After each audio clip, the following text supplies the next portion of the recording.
If you're watching this right now, chances are your wife or partner has shut down emotionally. You sometimes lay awake at night, replaying the distance in your marriage. She used to talk to you about everything, and now it feels like she's built up a wall. You may have tried asking her what's wrong a bunch of times, but you either get one-word answers or even worse, silence. The worst part is the silence hurts actually more than yelling because at least if she's yelling, it still feels like she cares enough to fight. Most men approach this the exact wrong way. They either push too hard and smother her with questions, trying to force a connection, or they just completely back off and then get passive, hoping she'll magically get over it and come around. I know how painful it can feel when you can't reach the woman you love. I went through years of failed relationships because I was stuck in the nice guy, people-pleasing cycle, which ultimately led to a ton of heartbreak, culminating when my fiance told me she was leaving me. I used to think if I could just say the right things, she'd finally let me in. But it doesn't work that way. What I'm going to share with you is what actually builds safety for a woman, and it's probably the opposite of what you've been taught. In this video, I'm going to give you 3 core foundations of safety that, if you practice them, they will make her want to open up to you again. And if you really want to go deeper into this and rebuild respect and connection, I cover the step-by-step process inside my free masterclass. The link's right below in the description. But for now, let's get into these foundations. Now, here's where most men get it wrong. When their wife shuts down, they think, no problem. Okay, I just need to talk it out with her until we solve it. So they push and push and push. But for the most part, it just makes her retreat even further.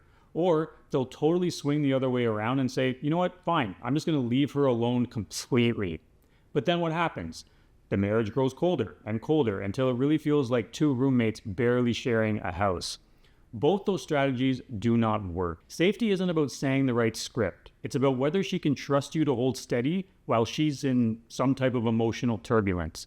And that starts with foundation number 1, steady presence. Think about the last time you went through something stressful. Maybe it was financial pressure or losing a job, which I've experienced and I'm sure a lot of us have, or just something overall that weighed heavily on you. When you shared it with someone, maybe it was a friend or a mentor, what mattered more, what they said to you in return, or the fact that they actually stayed calm when you were upset or frustrated about your stressful situation? That's what I call steady presence. And I'll give you an analogy. Imagine you're out at sea in a storm, and we get all these analogies all the time involving boats for some reason, but your boat is rocking and the wind's howling like crazy. You're not prepared for this moment and you don't really have that much experience at sea, so you start thinking the worst because it's extremely scary. You've seen the squalls on TV before. Now, you look over at the captain, and the captain is panicking and running around and throwing his arms in the air, shouting, we're gonna sink, we're gonna sink. Like, do you feel safer seeing that? Or would you rather look at the captain and see them steady at the wheel, and he looks back and says, meh, a little rough, but I've navigated worse? If you see that demeanor from the captain, that is what will make you feel great and start to calm down. Another quick analogy is I used to be a little bit nervous of flying when I was younger. So if I was on a flight, and obviously I didn't take flights very often, so it was few and far between. But if I was on a flight and we hit turbulence, my hands would be gripping those armrests very, very tight. But then I would look at the flight attendants and they were just completely normal and unbothered by it because they deal with it all the time. And immediately that would calm me down inside. That is what your wife needs from you right now. Her emotions may feel like a storm. She may say things like, I don't know if I love you anymore, or I need space. And if you panic or beg or get defensive, you confirm her fear that you can't handle her emotions and you can't handle her heart. I mean, my personal story, I spent around a decade unknowingly destroying all my relationships by panicking and not being calm when things started to turn sour and go the wrong way. When my ex-fiance told me she was leaving me, I started to chase her and trying to make things right and trying to get her to see how much I love her.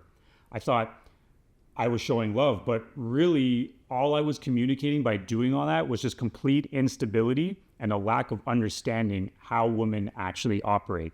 And in the end, it just made her close off even more and pushed her away for good. So steady presence isn't about being emotionless though. It's about being grounded enough that she feels like she can lean against you without you toppling over. Quick tip, your breathing does set the tone. So if she comes to you and she's upset and you get frustrated and start breathing really shallow and fast, you're mirroring a state of panic. If you slow down and you keep your voice calm, and you keep your shoulders relaxed, you invite her nervous system to match yours. You're saying with your body and your presence, I can handle this. This is no problem to me. That brings us to foundation number 2, respectful listening. Here's where so many husbands and boyfriends blow it, and I did this for years.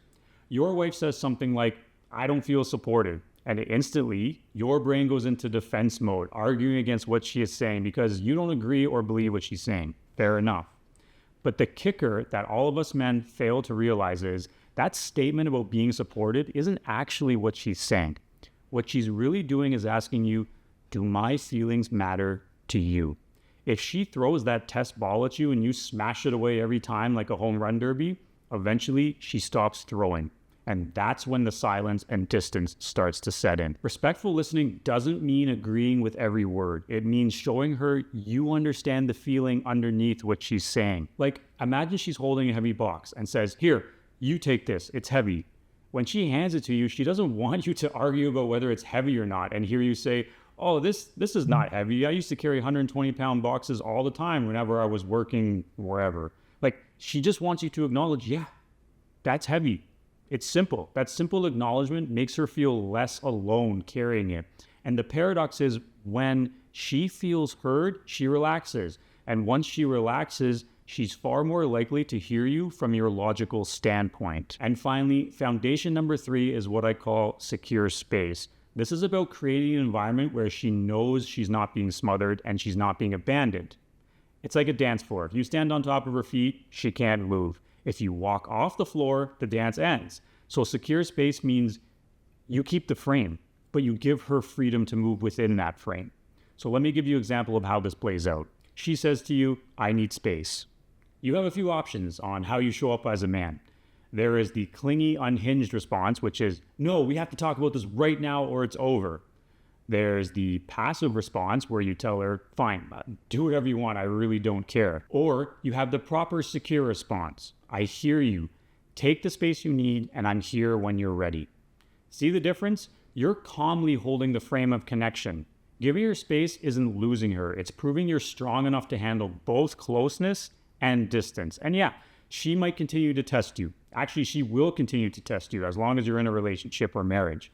She might say things that are designed to see if you're going to explode or collapse or beg. But if you learn how to stay calm, respectful, and present, over time, she starts to trust you again. That is why it's so important to stop trying to fix your marriage and focus on becoming impermeable, secure, and confident as a leader and a man, which will result in her positively responding to you and helps your marriage thrive again. So, to recap, my 3 core foundations of safety are steady presence, respectful listening, and secure space. When you build these, she doesn't just feel safe around you, she starts to feel hope. She starts to feel like maybe you can handle her heart without trying to control or dismiss her. This is what starts to neurologically impact her emotions and triggers respect, connection, and attraction for you to start to come back. Now, what we've covered today is powerful, but it is only the beginning. So if your marriage is on the brink right now, you need a roadmap to become the leader it needs. In my free masterclass, I walk you through the exact proven roadmap I use with men in crisis to rebuild their marriage step by step. These are proven principles that help you become the man she can trust again. It's free. The link is below in the description. And if you're serious about saving your marriage, that is the next step. But the longer you wait to take action, the more distance will start to grow. Take action now, click the link, watch the masterclass, and start leading differently today. Also, please hit the like button and subscribe to the channel so YouTube can find other men who need marriage help as well. I'll see you in the next episode.